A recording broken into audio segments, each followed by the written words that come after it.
The Iranian government called for supporters to fill the streets in several cities once again today.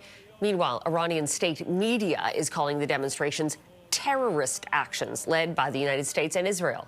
The protests began after the currency plummeted, but have since grown into a call for the fall of the religious leadership.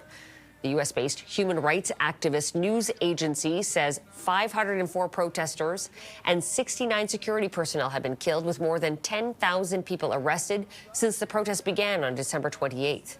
President Trump says he's weighing America's response. Well, if they do that, we'll consider things targets that they wouldn't believe.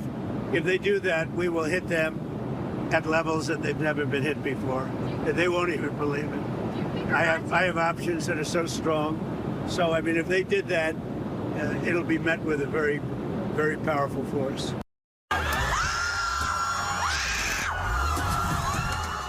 And in Los Angeles, 2 people were injured after a truck plowed through a group of protesters who had gathered there in support of the Iranian demonstrations. A large group of people eventually surrounded the vehicle and attempted to pull the driver out. The driver, who has not been identified, was detained by police. And joining us now is Skylar Thompson, Deputy Director of Human Rights Activists in Iran. Thanks for being with us today, Skylar. Thanks so much for having me. By the count of your organization, more than 500 protesters have been killed. How are you able to get those numbers? Yeah, actually, as the latest update that we have, we've now at 599 confirmed deaths. And that is with over 500 cases remaining to be verified. So we've maintained a large network inside of the country to do the work that we do for over 20 years now. And so we have a really good sort of system in place to ensure that even when these internet blackouts that are really emblematic of the regime at times of protest occur, we're able to maintain connection in a very safe way. And how is that? Through satellite uploads? Is that how images are coming out and you're verifying these deaths? Well, we have a network, as I mentioned, and those individuals know the safest way to contact us and to allow us to verify information. You mentioned satellite. This is one way, but also there are some small breakthroughs in communication, and that's why we're going a little bit slower now to verify, because things come in sort of in bulk, and that sort of really slows down our process, as you can imagine. Can you give Canadians who are watching across the country today a sense of what you are hearing on the ground? Yeah, it's absolutely brutal. Some of the videos that we are confirming and some of the conversations that we're having, we, as I mentioned, have documented this death toll that is so high, especially if we talk about just the 15 days, 16 days that this has been happening.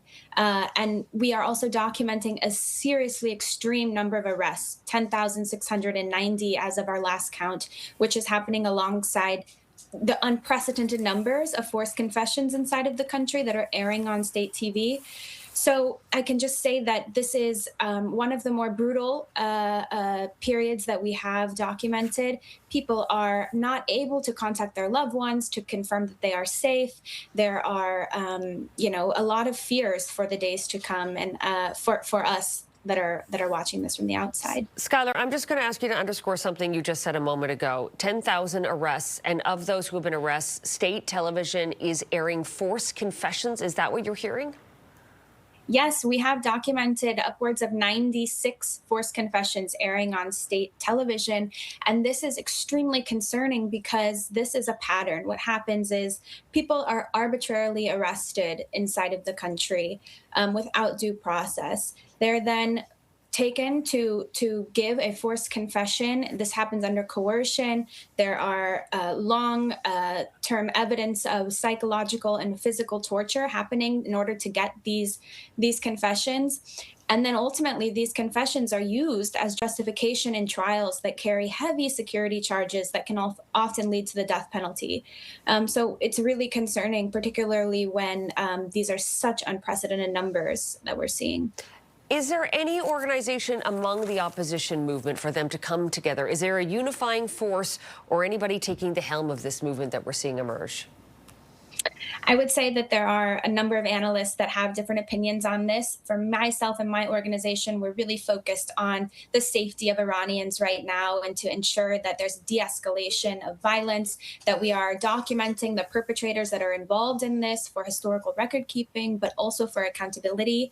And I would leave the question of, where things go to people inside of Iran. People are going to be worried about their family members, Canadian Iranians, American Iranians, trying to reach them. Is there anything they can do, or is it a helpless situation at this point? I wouldn't say it's helpless. I think the days to come will show where this is going. We are now, unfortunately, at about 100 hours of internet shutdown, and it's not just internet shutdown, but it's landlines. It's a lot of things that are making people worried, and for good reason. But I do think, we've heard the president say the internet's coming back on. I don't think we can listen to those claims, but we're hopeful that we're able to connect family members and ourselves with our greater network in the coming days. Skylar Thompson, please keep us posted. Thank you. Skylar Thompson, Deputy Director for Human Rights Activists in Iran.